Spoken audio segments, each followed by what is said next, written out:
ইচ্ছা যেহেতু শেষ নাই, কোৱাৰ হেঁপাহো শেষ নাই, সেইকাৰণে এই গতিটো মোৰ সদায় অব্যাহত থাকিব। অনুভৱ মোৰ খুবেই সুন্দৰ যেন মই এনেকুৱা এটা সন্মান লাভ কৰিব পাৰিছোঁ। মই নিজকে খুব গৌৰৱ অনুভৱ কৰোঁ।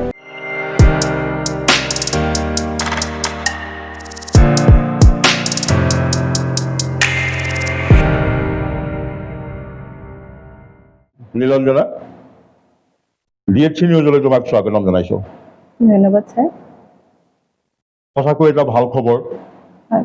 USTMত তুমি যি সন্মান বুটলিলা, আমি সঁচাকৈ গৌৰৱ অনুভৱ কৰিছোঁ।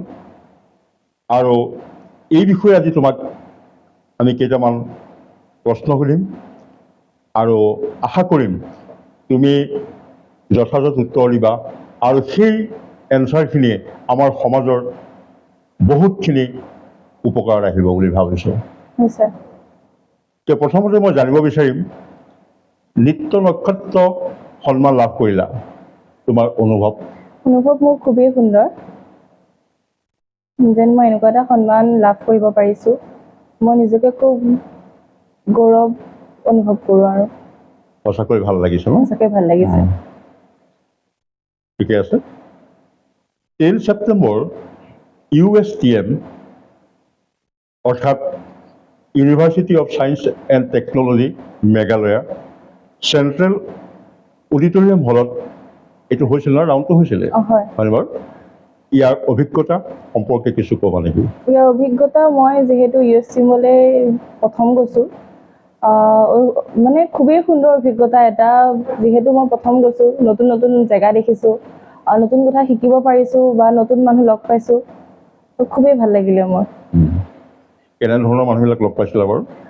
বহুত দূৰৰ পৰা আহিছে, ধেমাজি, লখিমপুৰ, শিৱসাগৰ, আমাৰ নামনি উজনি সকলোৰ পৰা আহিছে। নতুন নতুন মানুহ লগ পালোঁ আৰু পাৰ্টিচিপেণ্টটো বহুত হৈছিলে চাগে? বহুত আছিলে ন? আচ্ছা। International green world dance and music ফেষ্টিভেলৰ যিটো অনুষ্ঠান হৈছিলে, এই অনুষ্ঠানটোলৈ তোমাক তুমি কিদৰে আমন্ত্ৰিত হৈছিলা? মোৰ লগত তেওঁলোকে কণ্টেক্ট কৰিছিলে। মোক এখন চিঠি দি পেলাই তেওঁলোকে মোক নিমন্ত্ৰণ জনাইছিলে। সেই চিঠিখন ৰক্ষা কৰি পেলাই মই তেওঁলোকৰ নিমন্ত্ৰণটো ৰক্ষা কৰি মই গৈছিলোঁ। কিবা ফৰ্ম ফিল আপ কৰিব লগা হৈছিল নেকি? ফৰ্ম ফিল আপ এনেকৈ একো কৰিবলগীয়া হোৱা নাই। খালি তেওঁলোকে মোক অলপমান মোৰ ডকুমেণ্টছ বিচাৰিছিলে, যেন মই কি কি এৱাৰ্ডসমূহ পাইছিলোঁ আগৰ, তেনেকুৱা ধৰণৰ ডকুমেণ্টছবোৰ তেওঁলোকক জমা দিছিলে।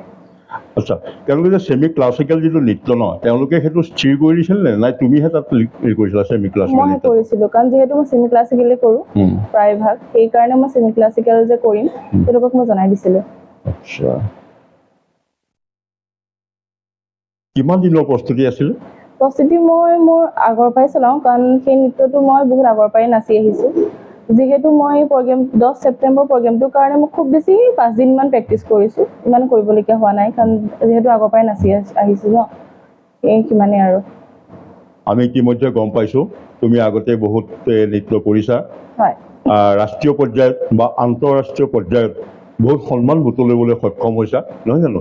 এইটো শেহতীয়া সংযোজন, নহয় জানো? সঁচাকৈয়ে আমিও গৌৰৱবোধ কৰিছোঁ। আচ্ছা নীলঞ্জনা, এই প্ৰগ্ৰেমটো কৰাৰ পূৰ্বে কোনোবা বিশেষ গুৰুৰ ওচৰত কিবা খুঁটি-নাতি? মই কোনো গুৰুৰ ওচৰত মই তেনেকৈ প্ৰশিক্ষণ লোৱা নাছিলোঁ। মই নিজৰ যিমানখিনি অভিজ্ঞতা আছে, নিজৰ অভিজ্ঞতাৰ ফালৰ পৰাই মই নিজৰ পাৰফৰ্মেঞ্চটো দিবলৈ চেষ্টা কৰিছিলোঁ। আচলতে আমি এটা কথা জানো, বিভিন্ন দিশত জ্ঞান অৰ্জন কৰিবলৈ প্ৰত্যেকটো বিষয়ৰ কিছুমান নিৰ্দিষ্ট গ্ৰামাৰ থাকে, নহয় জানো বাৰু? তেনেকৈ আমি যদি মেথামেটিক্স শিকিবলৈ যাওঁ, নিৰ্দিষ্ট ফৰ্মুলা থাকে, বা আমি যদি ইংলিছ শিকিবলৈ যাওঁ গ্ৰামাৰ থাকে, বা বিশেষ নৃত্য যদি কৰিবলৈ যাওঁ কিছুমান গ্ৰামাৰ থাকে ন, যাক আমি বা গীত যদি আমি শিকিবলৈ যাওঁ, গান শিকিবলৈ যাওঁ, তাত কিছুমান সুৰ থাকে, লয় থাকে ন, বিভিন্ন তালিম থাকে। ঠিক সেইদৰে নৃত্যটো কিছুমান নিৰ্দিষ্ট গ্ৰামাৰ থাকে, নহয় জানো? এতিয়া সেই গ্ৰামাৰখিনি নিশ্চয় আমি নিশিকাকৈ ভাল নৃত্যটো আমি প্ৰদৰ্শন কৰিব নোৱাৰোঁ। সেই ইনিচিয়েলি প্ৰাৰম্ভিকভাৱে সেই গ্ৰামাৰখিনি, নৃত্য বিষয়ক যিখিনি গ্ৰামাৰ, সেইখিনি তুমি ক'ৰবাত শিকিছিলা নেকি? মই সৰুতে শিকিছিলোঁ, আৰু যিমানখিনি ধৰি লওক মই যিটো নাজানো সেইটো মোক মায়ে শিকায়। মা যদি ডেন্সাৰে হয়, আৰু তাৰ আগতে মই ভাৰতনাট্যম শিকিছিলোঁ। ভাৰতনাট্যম তাৰপিছতে মোৰ শিকি কমপ্লিট হ'ল, যিহেতু এতিয়া বৰ্তমান নাই শিকা তেনেকৈ। ভাৰতনাট্যমৰ ডিপ্ল'মা কমপ্লিট কৰিলা? ডিপ্ল'মা কমপ্লিট কৰিলোঁ। আমি জনাত তুমি আৰু বহুত পুৰস্কাৰ বুটলিবলৈ সক্ষম হৈছা নহয় জানো বাৰু হয় তথাপি তোমাৰ গতিটো অব্যাহত ৰাখিছা কিবা নোপোৱাৰ কাৰণে স্যাৰ ইচ্ছা যিহেতু শেষ নাই পোৱাৰ হেঁপাহো শেষ নাই সেইকাৰণে এই গতিটো মোৰ সদায় অব্যাহত থাকিব নিশ্চয় বৰ ধুনীয়া এনচাৰ এটা পালোঁ মই বাৰু নৃত্য তোমাৰ প্ৰিয় নহয় জানো বাৰু নৃত্য তোমাৰ প্ৰিয় ন এই কলাৰ মাজেৰে যিহেতু আমি 64 কলা পাওঁ সাহিত্য সংগীত হয়নে বাৰু প্ৰত্যেকে একোটা একোটা কলা আৰু বিষ্ণুৰাভা আমাৰ সমাজত আছিলে বিষ্ণুৰাভা 64 কলা তেওঁ পাৰ্গত আছিলে সেইকাৰণে তেওঁক কি বুলি কৈছিল কলাগুৰু বিষ্ণুৰাভা বুলি কোৱা হৈছিলে নহয় জানো গতিকে নৃত্য এবিধ কলা এই কলাৰ মাজেৰে তুমি সমাজক কিবা বাৰ্তা দিব বিচাৰিবা নেকি হয় স্যাৰ মই যিমানখিনি অভিজ্ঞতা আছে মোৰ অভিজ্ঞতাৰ ফালৰ পৰা মই দিব বিচাৰোঁ 64 কলাৰ ভিতৰত যিহেতু নৃত্য এবিধ কলা হয় এই কলাটি কিছুমানে ভাল পায় বা কিছুমানে ভাল নাপায় যিসকলে ভাল পায় তেওঁলোকলৈ আঁকোৱালি ল'ব বিচাৰে আৰু মই বিচাৰোঁ যাতে এই কলাটো একো বেয়া নহয় সকলোৱে যাতে আঁকোৱালি লওক আৰু সকলোৱে যাতে ছাপোৰ্ট যিসকল ল'ৰা ছোৱালী উঠি আহিছে শিশু উঠি আহিছে বা যিসকলে ইমানখিনি অভিজ্ঞতাৰ পৰা যিমানখিনি শিকিছে বা কৰিছে তেওঁলোকক সদায় কাৰণে ছাপোৰ্ট কৰি যাওক আৰু যাতে বাধা নিদিয়ে কোনেও সমালোচনা নকৰে মানুহৰ মাজত মই সমালোচনা বেয়া লাগে নেকি সমালোচনাটো বেয়া লাগে কাৰণ সমালোচনা এটা বেয়াও বুলিও নকওঁ যিহেতু ভালো হয় কাৰণ এটা সমালোচনাই মানুহক ওপৰলৈ উঠাব পাৰে সমালোচনা যিমান কৰে আপুনি সিমান মানুহৰ মাজত আপুনি বস্তু ফাদিল হৈ গৈ থাকিব ন সেইকাৰণে সমালোচনাটো মই বেয়া বুলি ক'ব নিবিচাৰোঁ কনষ্ট্ৰাকটিভ হ'ব লাগে গঠনমূলক হ'ব লাগে হয় হয় আমি এইখিনি এটা কথাও জানো নীলাঞ্জনা আমি সোণৰ পৰা যদি আমি কিবা এটা জাৰ্মেণ্ট লওঁ গহনা এডাল তৈয়াৰ কৰিব লগা হয় এই সোণখিনি জুইত নোপোৱাকৈ বা হাতুৰিয়ে নোকোবোৱাকৈ আমি সোণৰ গহনা পাব নোৱাৰোঁ হয় নহয় ঠিক তেনেকৈ আমি কিবা এটা কৰিবলৈ গৈ আছোঁ তাক যদি সঠিক সমালোচনা নহয় তেতিয়াহ'লে সেই বস্তুটো কিমান সূক্ষ্ম ৰূপত ওলাইছে আমি গম নাপাওঁ গতিকে কনষ্ট্ৰাকটিভ গঠনমূলক সমালোচনা থাকিব লাগিব সমালোচনা এজন মানুহক ঊৰ্ধলৈ নিয়ে হয়নে বাৰু কিন্তু সেইটো কি হ'ব লাগিব গঠনমূলক হ'ব লাগিব ধ্বংসাত্মক সমালোচনাই কিন্তু মানুহ এজন ধ্বংস কৰে হয়নে বাৰু সন্মান লাভ কৰি নিজকে সমাজৰ পৰা বিচ্ছিন্ন এগৰাকী যেন অনুভৱ নহয়নে বাৰু সেইটো কাৰণ আমি সমাজত দেখিছোঁ বহুতে ডাঙৰ ডাঙৰ সন্মান পোৱাৰ পিছত বা ডাঙৰ ডাঙৰ ডিগ্ৰী পোৱাৰ পিছত তেওঁলোকে নিজকে এজন সমাজৰ পৰা বিচ্ছিন্ন ব্যক্তি বুলি ভাবে আৰু তেওঁলোকে সমাজৰ পৰা ডিষ্টেঞ্চটো মানে দূৰত্বটো আঁতৰাই আনে লাহে লাহে ন আগৰ একে সমাজৰ নিচেই কাষত আছিল আৰু তেনেকুৱা এটা আন্তঃৰাষ্ট্ৰীয় সন্মান পোৱাৰ পিছত তেওঁ সমাজৰ পৰা কি হয় দূৰত্বটো ক্ৰমান্বয়ে বাঢ়ি বাঢ়ি আহি থাকে আৰু এটা সময়ত তেওঁলোকে সমাজৰ পৰা বহুত দূৰত অৱস্থান কৰে হয়নে বাৰু এই ক্ষেত্ৰত কি হয় সমাজৰ লগত বিচ্ছিন্ন হৈ যায় আজি আন্তঃৰাষ্ট্ৰীয় পুৰস্কাৰ এটা পায় তোমাৰ তেনেকুৱা অনুভৱ হৈছে নেকি বাৰু নাই হোৱা যদি মোৰটো অনুভৱ হ'বলৈ যায় মোৰ কাৰণে খুবেই এইটো ভুল কথা হ'ব কাৰণ যিহেতু মই ইমানখিনি ওপৰলৈ যাব পাৰিছোঁ যিহেতু মোৰ সমাজৰ কাৰণে যাব পাৰিছোঁ সমাজে যদি মোক ইমানখিনি ছাপোৰ্ট নকৰা হয় চাগে মই আজি সিমানো মানুহ হ'ব নোৱাৰিলোঁ হয় কাৰণ মই যিমান পাৰোঁ যাতে মই সমাজৰ মাজতে থাকিব বিচাৰোঁ কাৰণ মই মোৰ এৱাৰ্ড ইমানখিনি আছে মইতো মানুহজনী সলনি হৈ যোৱা নাই একেই আছোঁ আগৰ পৰা সেইকাৰণে মোৰ সমাজৰ লগত মিলি থাকিব বিচাৰোঁ আমি খন্তেক বিৰতি লওঁ বিৰতিৰ পিছত আকৌ বাকীখিনি আৰম্ভ কৰিম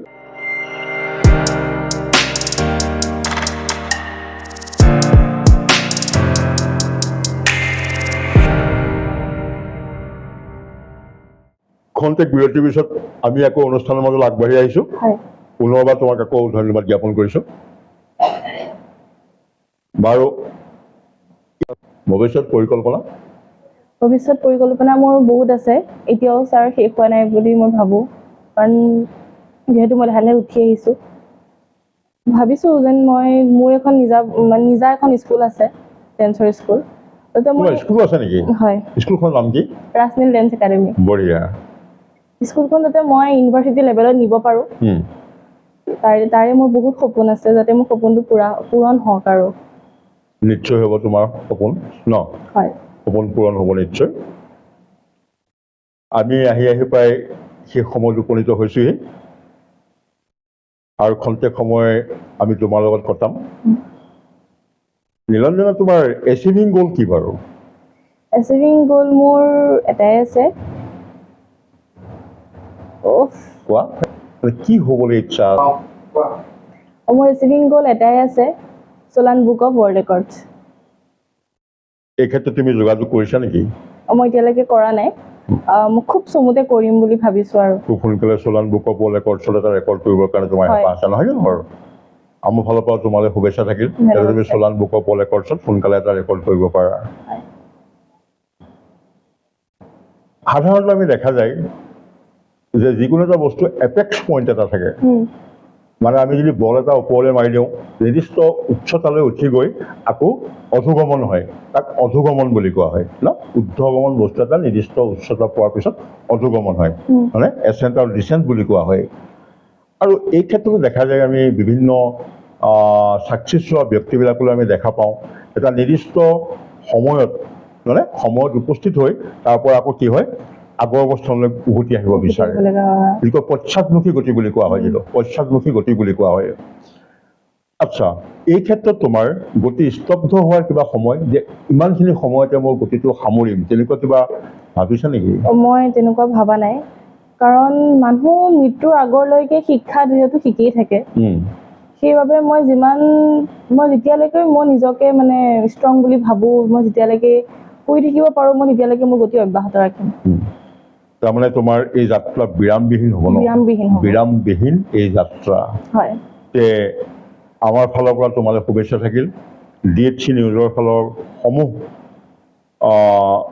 কৰ্মকৰ্তাৰ হৈ মই তোমাক শুভেচ্ছা জ্ঞাপন কৰিছোঁ। ধন্যবাদ। যাতে এই গতি তোমাৰ চিৰ অব্যাহত থাকক আৰু এই গতিটো যাতে কেতিয়াও বিৰামহীন হ'ব নালাগে, বাৰু?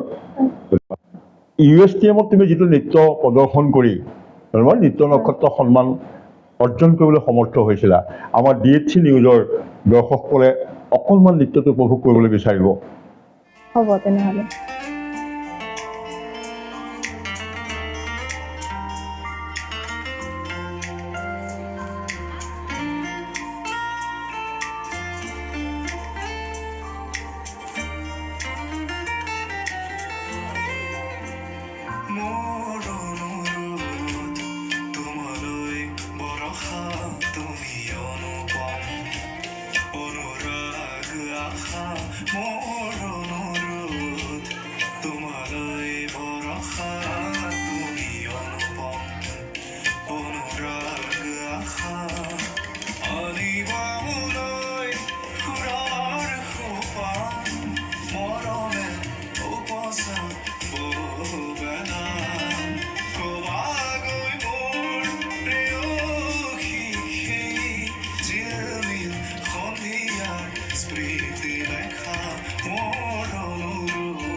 অব্যাহত থাকক, আমাৰ শুভেচ্ছা থাকিল। আৰু আজি এইখিনি সময় তুমি আমাক দিয়াৰ বাবে তোমাক আমাৰ ফালৰ পৰা বহুত বহুত শুভেচ্ছা জ্ঞাপন কৰিছোঁ। ভৱিষ্যত তোমাৰ মংগল হওক।